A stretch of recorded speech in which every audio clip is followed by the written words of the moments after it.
ظالم بادشاہ کی کہانی۔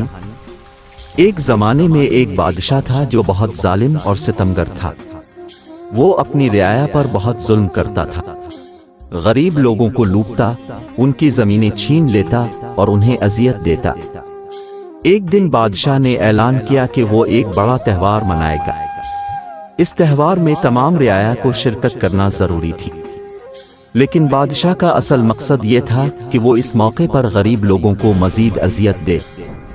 جب تہوار کا دن آیا تو تمام لوگ مجبورنہ بادشاہ کے محل میں جمع ہوئے۔ بادشاہ نے ان سب کو دیکھا اور ہنسا۔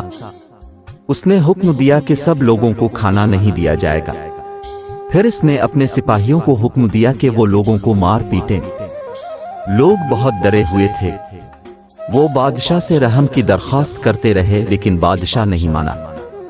اس نے اپنی ظالمانہ حرکتوں سے لوگوں کو بہت تکلیف دی۔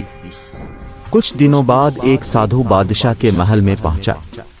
سادھو نے بادشاہ کو سمجھایا کہ ظلم کرنا گناہ ہے، لیکن بادشاہ نے سادھو کی ایک نہ سنی۔ سادھو نے بادشاہ کو لعنت دی کہ وہ اپنی ہی ظالمانہ حرکتوں کی وجہ سے تباہ ہو جائے گا۔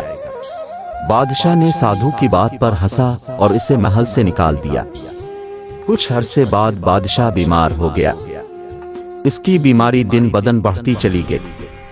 ڈاکٹر اس کی بیماری کا علاج کرنے میں ناکام رہے۔